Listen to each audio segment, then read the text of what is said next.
Hello, adventurers. When does your game truly start? Is it session 1 when you all meet in the tavern? Is it session 0 when you clear your character sheet by the DM and go over ground rules? Why not start your game with rolling stats? There are tons of ways to determine your character's stats, from the standard array to point buy to rolling 3d6, but on today's episode, we explore some alternate ways to build your character. Some of these even feel like mini games you get to play before you play the game you're about to play. So this got me in the mood to chuck some math rocks around and build some of those characters I've been thinking about but might not ever play. So while I'm drawing tic-tac-toe boards and loading up Smash Brothers, and you'll see why later, take a listen while I run that intro. Sometimes talking with friends feels like role-playing. Sometimes it feels like combat. Join us at the Round Table and Roll Initiative. This is Curmudgeons and Dragons.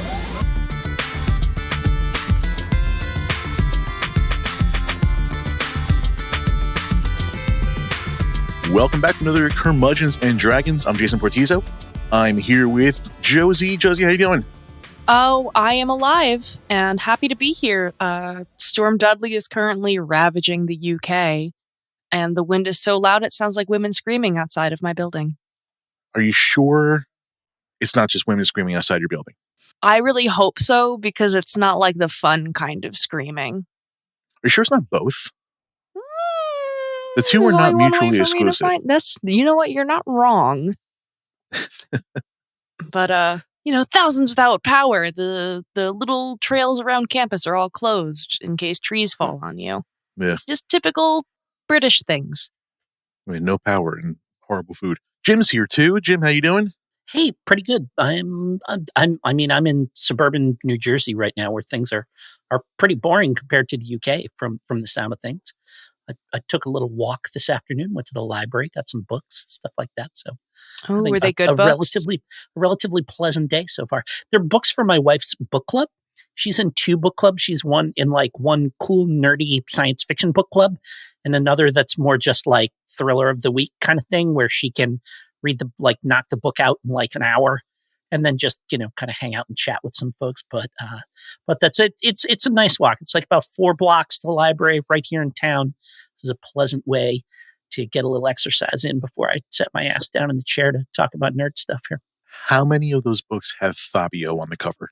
So it's none of them do, because they're like thrillers. So nobody wants your trashy ass Harlequin novels, Jason. Listen, I don't have Fabio on the cover of any of my books because I only get leather-bound Fabio books. Yeah, it's in the illuminated manuscript pages on the inside. We are classy here, okay? Yeah, embossed Fabio. No, so now they're all it's like one color with like block letters, then like a slash of red across it or something, because it's all these like thriller, woman in the house across the street from the girl in the window kind of things that they're reading right now. Let's get the book recommend. What do you got? Oh my God, I have a list. I don't know what she's got right now. The most recent thing I bought was what did I get? The most recent thing I got. You know what? I played in a campaign of Band of Blades, and I had never read those Glenn Cook Black Company books. And so that's what I've got kind of next to my bed right now, is to go back and read those classic Glenn Cook fantasy novels. Well, I expect to just played about those soon.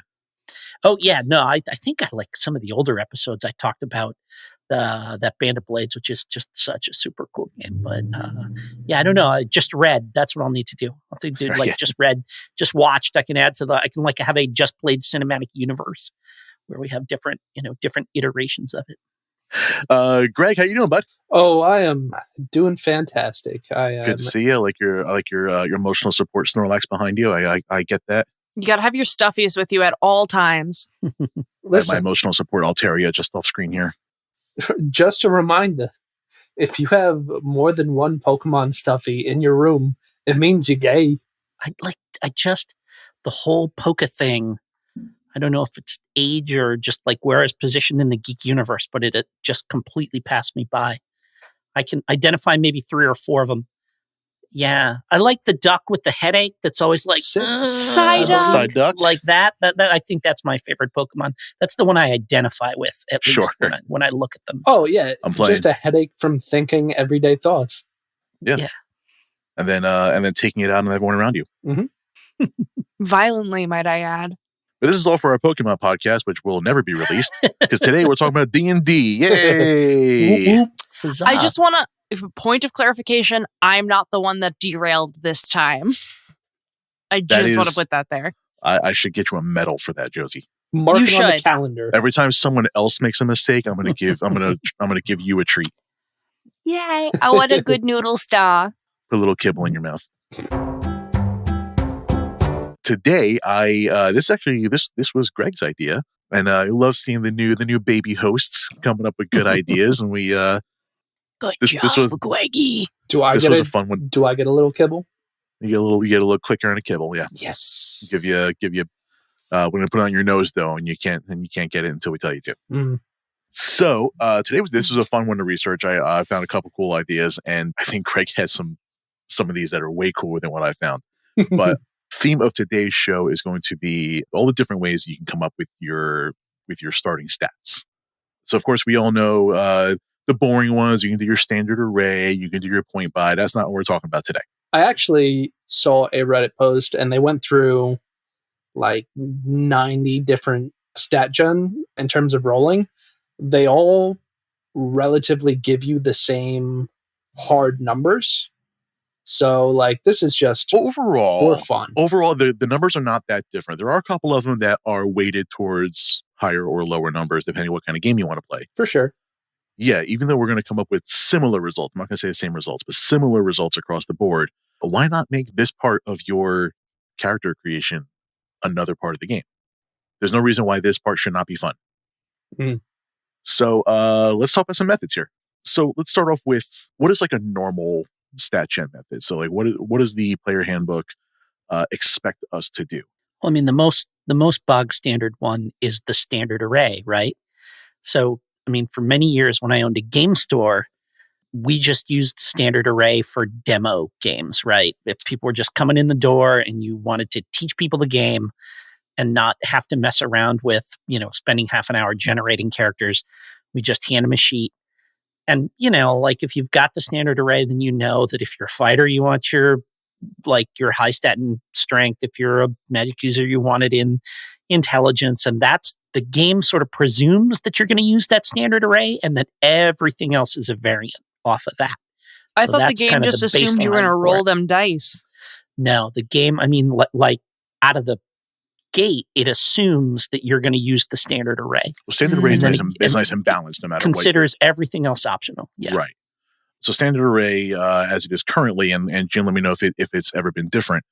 Standard array now is 15, 14, 13, 12, 10, 8. Mm-hmm. And you get to, take whatever you want and put it wherever you want it. Josey, not a word. I wasn't going to say anything. No, I there's was going to. I You don't wish there's she would never. circumstances. She would never. There's circumstances where that makes sense, and other times where it's not. Like I said, because I ran a lot of games in public for people that didn't necessarily know each other and were just sitting down at the table for the first time and stuff like that. That's the easiest way to make sure it's fair and everybody's starting from the same baseline. Especially like if you're playing with kids and stuff like this, and you just want to get the game going. The fact that they've got that baseline for like, look, you just want to go and play and not worry about this. Boom, there it is. That's the baseline to start from. But like you say, everything else is having fun with your friends. Yeah, figuring stuff out. So turning that into a little mini game in and of itself, I think, is what we're going to be talking about here mostly today. Yeah. So standard array is awesome. I like standard array a lot when I'm making character concepts. But let's get into some rolling methods. People want to pick up their math rocks and throw them around. Let's give them something to throw math We rocks love for. the clicky clacky math rocks. So I guess bog standard clicky clacky method is the roll 4d6, drop the lowest number for your stat. I think that is by the book standard now. And I think it's put them in any order, right? And 46 put them wherever you need. Yeah. Yeah, and then Yep. This gives you put 'em wherever you want. your stat Yeah. pool. You can place your stat pool however you need to. Shit, you could stack them one on top of the other. if you wanted to. But some variations on it that I've been finding. This one is called the Kinder 3d6. You take a 3d6 roll, but any ones that come up, you re-roll them. I'm saying it's similar, but mathematically, it's almost exactly the same as a standard array. 46 drop the lowest does tend to be a little bit higher. What's your threshold, DMs? Like, what's your threshold for a number that is too low with the math rocks? It depends on what we're playing. Personally, for just like my normal run-throughs of Faerun, I will say anything lower than an 8 doesn't get re-rolled, it just becomes an 8. If we're doing like more of a harder, like a one-shot, where an extreme negative modifier could be more interesting, I don't really have a threshold for that. I think a lot of these methods are going to really give us averages and make it difficult to get anything less than an 8. I think having an 8 in your stats at all is what makes a character interesting. Mm. If you're good at everything, I don't find that interesting. It's the when you get to like Superman complex type of stuff where like, okay, what's your kryptonite? I don't. This isn't. There's no conflict here. So having low stats is important, but like now anything less than 8, then you're like, a 6 in intelligence. You're basically drooling at that point. Yeah, I believe rules is written anything lower than a 4 is non-sentient. So that's a little hard to play. Yeah. Now, if you're playing, you're doing 3D, 4d6 and dropping 1, you roll all ones. Do you deserve to have a 3 in intelligence? No. What about for charisma? I've met some people in my lifetime whose general charisma is like a 3 or a 4. Well, I've dated some. There's somebody in my course who we call, I don't know what his real name is. We just call him Russian Revolutionary Guy. Every conversation, Of course. every single conversation somehow manages to mention it. We had a prompt where we had to write about our favorite place, and he wrote that his favorite place was Barcelona during the Spanish Civil War. That's not a great If you place. know anything about the Spanish Civil War, you don't want to be anywhere in Spain for it. If You just you've don't wanna just be there. seen Guillermo del Toro's Pan's Labyrinth, you don't want to be there. Like, It's just he's got a concept for his project this semester. I don't know, he's talking about it. He was like, "Oh, it's like some kind of like cross between Lord of the Rings and the Russian Revolution." And I was like, "I want no further details. I have never been less interested in something in my Anybody entire whose life." entire personality is one note, it's just go away. isn't that But, like- just the War of the Second Age? I'm pretty sure. It's been a minute since I read the Silmarillion. Oh my god. Some people like Even just a note on that, like you don't get to pick a place and a time. Okay, they're asking for a place, they're not asking for a place and a time frame. So the Mitch Hedberg joke where he's like, I saw a sign that said breakfast anytime, so I ordered pancakes from the Renaissance. It's the Barcelona in his mind. All right, we have so many stat gen methods to go through. We're 20 minutes into this episode. Let's I'm so sorry. let's pretend we're on topic a little bit. That was on topic. No, That was about somebody with great. very low charisma. You did great, Josey. Everyone's proud of you, and you get a little kibble. The Russian Revolution stat method where you have like 20 stats, but then you purge a dozen of them. Yes. Send them right to the gulag. Yeah. I actually have one that's similar to that. What do you Oh got? my god. I was kidding, Oh, Greg. that was, I was not intending that to be a segue, but go for it. All right, so I believe you roll 24d6 all at once. You choose 3 to drop, and then you group them as you see fit into sets of 3.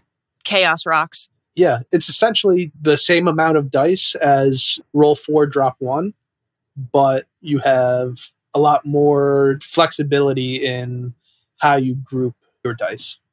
Yeah, you're going to get a lot flatter bell curve there. Yeah, for sure. A lot more opportunity Yeah. to have like 18s and 6s Mhm. if that's what you want out of it. Yeah. Yeah, I did see that one. That was called the dice pool method. Yes, each character has a pool of 24d6 to assign their statistics. Before the dice are rolled, the player selects the number of dice to roll for each score, with a minimum of 3d6 for each ability. Oh, Once the dice have been that's kind of assigned- interesting. Once the dice have been assigned, the player rolls each group and totals the result of the 3 highest dice. For more high-power games, the GM should increase the total number of dice to 28. This method generates characters of similar power to the standard method. You're basically getting advantage on rolls for things that are more important to you. You do need to have a lot of dice to do that, though. Listen, we got a whole So table now's your full. chance to go out and buy them. You've got an excuse now. All right, so let's blast through some more of these methods. There is random points. So you get you roll 86 for your point buy. So you do a standard point buy where I think the base stat is 8. and you get an additional 8d6 points to buy with. Random path to 75. So step 1, you roll 2d6 plus 5 times. Then you sum those values, then subtract them from 75. If a value is higher than 17, change it to 17 and add the excess to the lowest stat. If a value is lower than 7, change it to 7 and subtract the difference from the highest stat. Repeat steps 3 and 4 until all values are between 3 and 17. And the sum of all 6 values should be 75. I think I'm a little too queer for all of that math. That's too much math. I was thinking the exact same thing. Too much math. I'm sure it's great. Listen, if you're into it, that sounds like an excellent way to do it, but Yeah, It's like a fun concept. I did like the playing card method. This is for you Magic players who are being forced to roll some dice. We're going to let you flip some cards one last time before we get into a real game. Or yeah, like your poker buddies you've talked into playing D&D with you. Yes. Mhm. Yeah. So this method combines the best of point buy and random rolling. Take cards to generate random and fair characters. There are 3 methods here. So one of them is get a normal deck of playing cards, take 1 red suit, 1 black suit, discard all aces, 2s, 3s, 10s, and face cards. So now you have 2 suits of 6 cards each from 4 to 9. I'm just going to read it real quick to get into like why they do it like it's a fucking like Rachel Ray recipe. You mean their life story and then they'll get to I the don't recipe? care that you don't like cookie cutter PCs. Oh my God. Just I get lost to- my father in the war. Madam, this is a Wendy's. Yeah. All right, so take your 12 cards, shuffle them, deal them all out face up one at a time to each stat in order: strength, dex, con, intelligence, wisdom, charisma, and then deal a second card to each. So you don't really have control over which results are going to which stat. So each stat will have 2 cards ranging from 4 to 9. The worst a stat can be is to get both 4s and 8, and the best you can do is both 9s, which is 18. The average will be 13. So this seems like right on par with the 3d6 method. So I think your averages will be right around there. The magic of statistics, ladies and gentlemen. Yes. This one I liked a lot. It's called Too Strong, Too Good, Too Weak. So you roll 3d6 for 2 stats. These are your weaknesses. Just straight 3d6. Roll 4d6, keep 3 for 2 stats. Those are your averages. And then roll 6d6, keep 3 for the other 2 stats. Those are your strengths. So if you were, say, barbarian, you would take your strength and con stats and roll 66, keep 3. You're basically doing 3d6 with advantage. You do 46, drop your lowest for 2 other stats, and then stuff like your intelligence and wisdom. You would take your weakness and just do straight 3d6. That was kind of cool. It gives you a trade off of stronger rolls for the ones that matter, while still getting some randomness there. You could still be screwed by the dice. Yeah, I was going to say, like, there are, especially if you're declaring before your roll, you could get 6s for your weaknesses. Absolutely get all 2s and 3s and be stuck with like a 9 in strength, and then just get that lucky roll on your intelligence and like have this barbarian with a -1 strength, +4 intelligence. It's time to multi-class at that point, I think. Just give it your best go. Yeah, you don't have to be a good barbarian. Yeah, and that one, it sounds like that one assumes you're like locking in your character class, then rolling your ability scores, and not the other way around. If you're at the point where you know which stats you want to give advantage to, Yeah. you probably already know your class. Well, yeah, or like I want to play a martial character, but let's see how this goes. And then then maybe it's a barbarian, maybe it's a fighter, maybe it's a paladin, something like that. But Sure. if you know that, if I get that 17, that's going right into strength, then you can go from there. I didn't even think of it that way because I'm so used to either taking stat pools or standard array or whatever, and already knowing where I want things to go. Yeah, that does bring up a good personal point. Do you guys like when your players know what they want to be before you even roll up stats? Or do you prefer things to like evolve during the session 0 where it is we're rolling stats and then making the characters? I'm just so used to race and class being the first things you decide. Yeah, I was going to say, I don't really have a preference. Typically, I have a character in mind for whatever the DM described as what the campaign was going to be. But also, if depending on my roles, I might be like, I don't think this person would be a good fighter. Maybe I'll have him be a cleric. I'm used to having at least a race class, and and if we know the level, then I have some vague idea of some sort of character concept. Sure. Maybe not like a full backstory, but just like a 2-sentence concept. For example, and I have to get this done tonight and send it over to the DM because he asked for it last weekend. I won't tell. There's a one shot I'm going to be joining next weekend, and the only thing we know about it is that we just woke up in a prison, and the characters don't really know each other, so we have a lot to work on here. So we can kind of go whatever direction we want. Make yourself be a tattoo artist. Yeah, Oh yeah. that Brings me thanks, Tasha's. a little bit of a tangent. My one friend has an idea for a campaign where we essentially get blank character sheets, and the DM has all of our stats and everything. The amnesia angle. Amnesia campaign? Yeah, the amnesia campaign. What episode did we talk about amnesia campaigns? I don't remember what episode that was, but I one of the horror story remember talking episodes. about it. It was one of the horror story episodes because the player was insisting on the amnesia character in a non-amnesia campaign. Oh, that's the worst. Stupid. It was stupid. Oh, it was terrible. I hope this campaign goes well. But based on everything I've heard about amnesia campaigns, I don't have high hopes. Oh God, it was so bad. They were like, "Oh yeah, you figure out what my character's going to do." They came up with a great story for it. It was like, that doesn't fit with my idea of my character. You should have done it yourself. Yeah. And you, listener, couldn't see me and Josey's face as soon as Greg started alluding to an amnesia campaign. We're like, oh no, oh no, oh I'm no. having more flashbacks. Honestly, I probably had flashbacks, but I can't fucking remember because it's a stupid amnesia campaign. Again, I'll probably say this every episode. I'm on like session 0. You gotta talk and be clear what we want from a campaign. If you invite me over and I drive to your house for a session 0 and you say, hey guys, we're in the amnesia campaign, I'm leaving your house. Oh, no. Like, I will forget about your game. Right.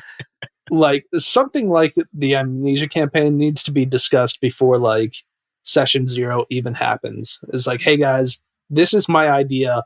Are you interested for it? Yeah, that's like text mate so I can save a trip. Mm-hmm. Yeah. There's a little kind of a related thing, which is, I mean, do we insist that everybody uses the same method, or can 5 different people come to the table and go, I'm going to use, the regular out of the book, and someone else says, I want to use playing cards, and someone else says, I want to roll 3d8 and take them straight down the line, or whatever crazy things people have. Does that seem beyond the pale to let people choose whatever method they want? Greg, what do you think? So what I personally do, what I did for the Theros campaign that Josey was part of, is I gave 2 or 3 options. It's standard array, deal with the devil, which we'll get into in a little bit, or just straight up 3d6. I feel like if you're going to have like one of the off the walls one where it's like the math one where this is going to take time. The 75, yeah. Choose one of these 90 options. Yeah. I already forget how that one worked. Yeah. Like with a lot of math, Jason. If you're going to do something like that, I feel like it is unfair to your other players to have one player take up all of this time just generating stats. Sure. Some of these require extra things like playing cards. If you're going to have an off-the-wall thing, I feel it's pretty comfortable to have. You can take standard array, the prescribed 4d6 drop the lowest, or this alternative stat method. Is that like an alternative fact? No. No, because it actually exists. Yes. So. I think the most important thing when you're running a table is that it is balanced. So if you have something that now, and again, most of these boil down to the same averages. So if you got one player that really just wants to do the normal, 46K3, and one player that wants to do the 2 strong, 2 good, 2 weak method, they're kind of the same, but you are giving the one player. Actually, well, the other one gets to pick where their stats go. So maybe the advantages trade off. But if you have other methods like this one I'll get to in a second, where one is strictly better than the other, you can't have one taking an advantage over everyone else. That being said, if somebody wants to be the random hardcore player and give themselves a disadvantage, I don't know if I would accept that either. Because then they're just going to use that as the excuse every time. It's like, oh, I'm weak because I tried, going hard mode on you guys, and you guys are all pussies because you didn't do it with me. Oh, relating to that, I played in a campaign recently. We did 6 D20s, and I rolled 3 natural ones. Yeah. And that was Oh my not God. a fun time. So you're drooling and couldn't speak. You didn't have the strength to lift yourself to walk. No, I had I put the 1 in dexterity, the 1 in wisdom, So you're and paraplegic. 1 in charisma. How I played it is whenever I tripped over a stair, I didn't actually trip. You would miss the ground. No, I would Is hit that the stair and break it as I was walking through. Jesus. Yeah, I was going to say, what was your strength? Oh, it was 17, I think. Okay. Fair. Yeah. I think for a balanced table, I really think it needs to be the same generation method. This way, that is just not an excuse for anyone's advantage or disadvantage. Yeah. You can all decide together, or the DM can just be like, hey, this is how we're doing it. Neither of those would bother me. There's one more cool method I wanted to get into, or one more kind of standard method, one pretty fun one that I would like to use myself. This is a variation on the standard 3d6 method. It's called the heroic dice, where you roll 2d6 and just add 6. So it's 3d6, but with a guaranteed 6.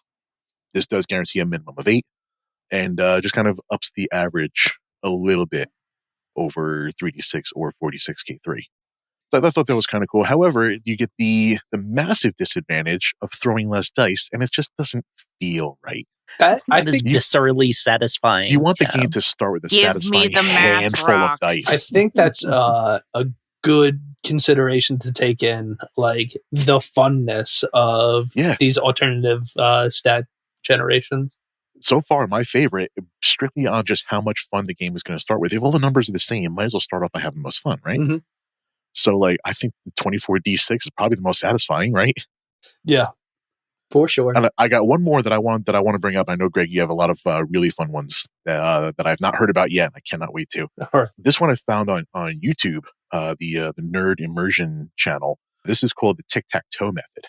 You take 96, and you really should roll them one at a time. And as you roll them, you place them on a tic-tac-toe board, wherever you want.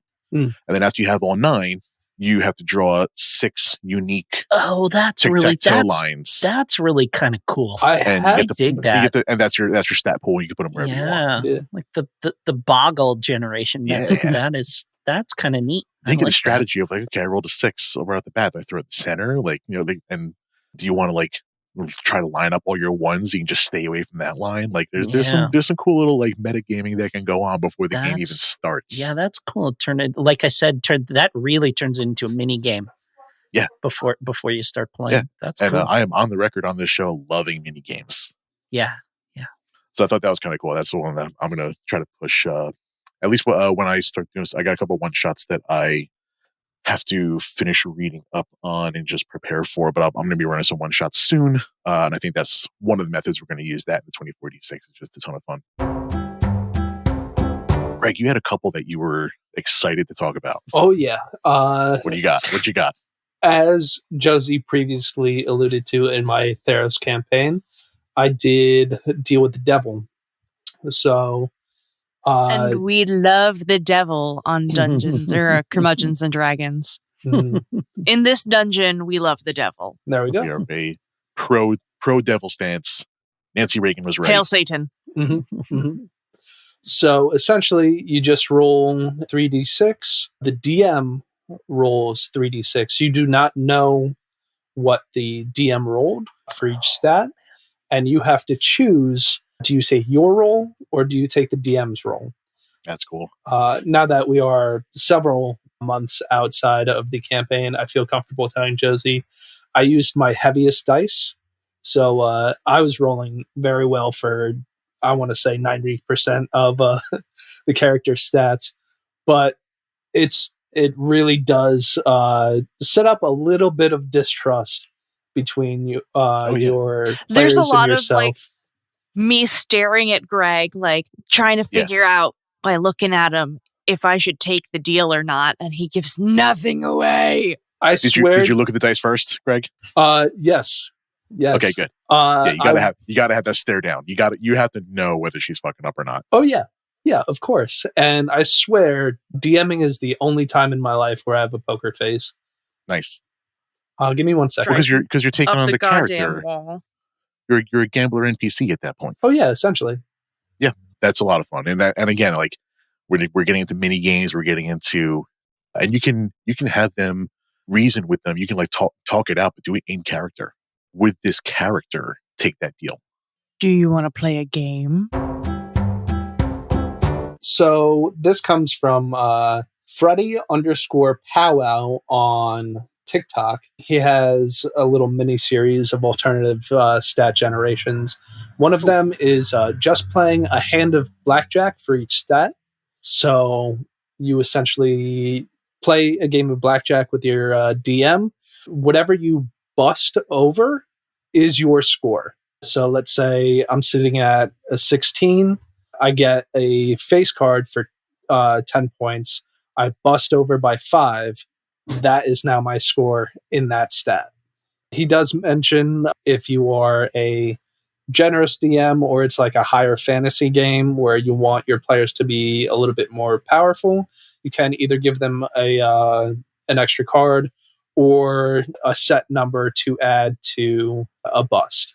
Interesting. Yeah, because being stuck with busting like 22, it's like, oh yeah, that's unplayable. That's unplayable. Mm-hmm. How do you handle 21s? You have a 21 in the stat. No way. Yeah. Yes. That's banana cakes. Mm-hmm. That's insane. I'd risk getting a 5 for that. Yeah, right? Like, be like the dumbest, strongest barbarian you've ever met. Mm-hmm. Like your intelligence might be a 7, but a 21 to punch through a wall.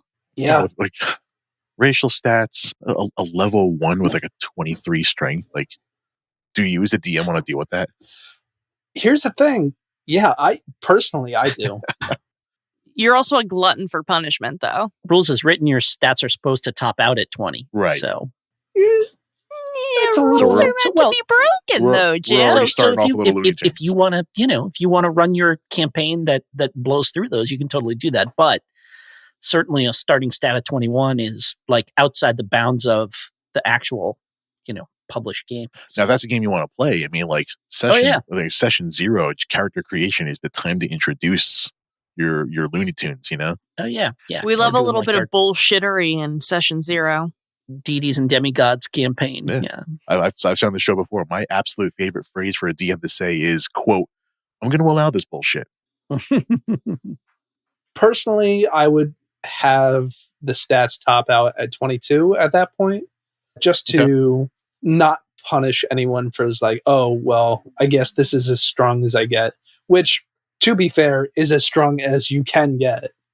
But to start out there is a little bit unsatisfying for me personally. Yeah, where do you grow? Yeah. I mean, like, is this a level 1 campaign at that point? I don't think there's any way I could ever see that working well or even being fun for a level 1 character. Yeah. I don't know. It's definitely interesting. Oh yeah. And that then prompts a whole bunch of blackjack questions like, do you shuffle the deck between each stat generation? Do you go through the deck and keep the cards? Can I start counting cards if I know what's going on? Is the 6th player You in can the campaign always counting count cards, Jim, as long as you can get away with it. Yeah, well, yeah, that's... I think that is up to you as a DM Think with your galaxy brain. to decide. All right. How familiar are you with blackjack, and how familiar are your players with blackjack? That's something you got to consider. Did you have others, Greg? Yeah, one more from this wonderful creator, Freddy. I'm literally following this guy right now because that's amazing. Oh yeah. Well, what was the handle again? Freddy _ powwow. We'll leave a link to that in the show notes as well. Oh yeah. Thanks, Freddy. Yes, thank you so much. I really enjoy your content. He uses a game of Smash Ultimate to determine your stats. Pass.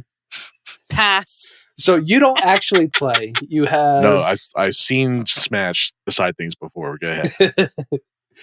you have 6 Miis, all set to computer level 9s, and you name them Strength, Dex, Con, Exerta, and you just have them play a standard game of Smash stock battle, I believe. He recommends 12 stock just to get a better distribution. And then however many kills that me character got is your point total for that stat. So let's say Okay. intelligence got 9 stocks. You have a 9 in intelligence, That's actually awesome. right? That's So- a lot so cooler is than this- I thought it was. I thought I was going to have to like play Jason for my scores, and I'll be like, it's going to be straight like 2s. You would absolutely win. I am garbage at Smash. So this Oh, is just well like setting then. bots to fight other bots, and then you're like as the randomizer. Is that how exactly. that works? Yes. Exactly. Well, shit, you Okay. could turn that into a Got it. drinking game while you're waiting for them to, Oh, yeah. to Honestly, figure you their shit probably out. should, yeah. I've seen that before as when the girlfriend can't decide where she wants to go eat. So you have 8 bots play each other. You name one Pizza Hut, you name one Olive Oh, Garden, yeah. you name Okay, one. Sure. It's What essentially kind the of same concept. masochist eats Pizza Hut? Why do you hate This show's your body? going all over the place. Okay, so if I say Vesuvio, the people who don't live a block away from me aren't going to know. Fair. Listen, they don't have real pizza here. Weird, because they're closer to Italy. You know why they don't have real pizza there? Because you're outside the New Jersey, New York area. You're not wrong. Anytime Alex is like, hey, you want some pizza? I literally give him the nastiest look, and I'm like, absolutely not. That has nothing to do with the fact that you're in England. It has to do everything to do with the fact that you're not in Jersey anymore. So like this show goes all over. So I'm sorry to my friends in Connecticut who have the absolute worst pizza I've ever had in my life. I'm not sorry. Get your shit together. Like you're so close to New York. Just like figure it out. Just ask. All right. So We don't I talk have about to, Chicago style. You mean pizza casserole? Well, no, because we're Pizza talking casserole. about pizza, not casseroles. I have been informed that from my buddy in Chicago, quote, none of us eat that shit. Okay, that is honestly They a do. little reassuring. I'm They into do that. they do have regular pizza there too. It's for tours only. However, they Fuck have 'em. the Chicago style hot dogs, which he says they don't eat either, and I think that's a mistake because they're delicious. I'm so scared to ask what that is. Here it is topped with yellow mustard, bright green relish, fresh chopped onions, juicy red tomato wedges, Mm. a kosher style pickle spear, a couple of spicy sport peppers, and finally a dash of celery salt. See, Okay. that's good, but I'm I not- don't think it beats classic brown mustard sauerkraut. This is not a food podcast. Nope. This isn't a food podcast either. It's not It a food might be. podcast. It's not a Pokemon podcast. This is barely a D&D podcast at this point. Great. Did you have other methods that you found, or are those the fun ones? Those are the fun ones. I'm sure we will revisit this as we discover more. Especially as we try them. Oh yeah, for sure.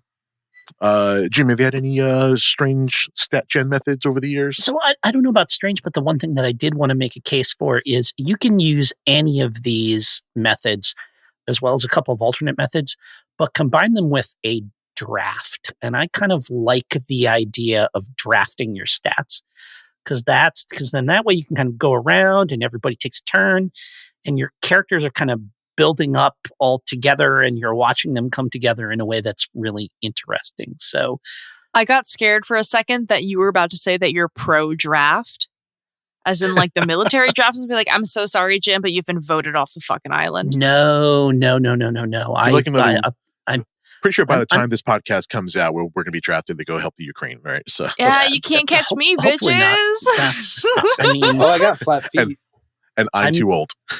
I'm like 25% Ukrainian, so I've got like a dog in that fight, but that's not that's not good for anybody if that happens. So, but no, so You'll have so to like, catch me first. whatever method you use to generate your stats, and there's a couple of the specific ones that I'm looking at have a couple of ways to do it, and one of them is to like you pair a high stat with a low stat, so you have like. Let me take a look at the one that I had open on the screen here. So, like in this case, you do like 18-7, 17-10, 16-12, 16-12, 16-9, 15-11, 14-12, 12-12, 12-12, 14-11, 14-9, 13-11. So the high stat goes with a low stat. And then, however many players you have, you generate a bunch of them across the board like that. And then you figure out who's going to go first. And then they pick one. And it can be, the highest and the lowest, or it can be right in the middle, or some other combination of that. And then you do a snake draft where like whoever goes last then picks first. You go back the other way, and you generate your stats that way. And you can do that with just about anything. You can, if you had 5 players, you could roll 46, keep 3. 5 times, like 5 players, just do that 25 times, put all those numbers out in the middle of the table, and then just draft them as you go. And that's kind of cool because that has everybody sort of building their character incrementally at the same time. And you're seeing what other people are taking in a way that is different than like, I'm going to build my character from scratch while everybody watches. And then we move to the next person that builds their character from scratch while everybody watches. Mm-hmm. And just the way drafts work, I find kind of fascinating. It's also neat because you, like I said, you combine it with any of those other methods for generating scores. And then you've got something that's really interesting that everybody's kind of in on at the same time. There was a similar method, and not quite the same as a draft, but another one that involved getting everyone together. This was on the same article that I found here. This is choose your set from everybody's rolls. This was everyone rolls 4d6, keep 3.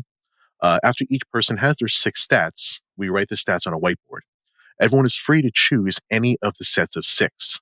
This allows everyone to enjoy rolling, but also equalize the playing field, making sure that no one gets really bad rolls compared to others. It feels underpowered the entire campaign. I'd like that method, but with the stats set. Yeah, I'm not sure if that's what they're implying, that they would attach them to the actual stats, or if they would make, every player comes up with a stat pool. I think if everyone's coming with a stat pool, everyone just pick the highest. Oh, for sure, yeah. I guess that would be a cool one if the stats are set. Have everyone do it without a race or class in mind, and then you can pick one, or you can draft those, pick names out of a hat. They get to pick which ones they want. Then you can come up with your race and class. That could be kind of cool. Anything else to add? I am really looking forward to trying some of these out for sure. Right. Which one is like really calling to you right now, Greg? I think for like one shots specifically, I think the Smash Bros method would be really fun. Yeah. Just because like it does not matter. You set it up, you set the mood. Exactly. You start drinking before you even start playing. That's cool for me because it would like cause me to open Smash for the first time in forever, and then I get to close it for like a long time again. Because that would be cool for me because it would give me I would have that would be the excuse that put me over the top for actually going and buying a Switch, which I don't own. So it'd be like, I'm going to play this D&D game. This is how we're going to generate stats. Yes. Yeah. Look at me in my computer eyes. Go and get a Switch. I want to play Animal Crossing with you. I should get a Switch. I should. Let's wrap up this D&D podcast by not talking about Super Mario and Pokemon anymore. Don't tell me how to live my life. I always want to talk about Pokemon. We have so many more episodes to record. We got to wrap this up. So, Greg, you're gonna fire up Smash. I cannot wait to try this tic-tac-toe method. Oh yeah, this actually looks awesome. We love Bob. The tic-tac-toe thing is the one I'm most excited about. Yeah. Like that's the one that like.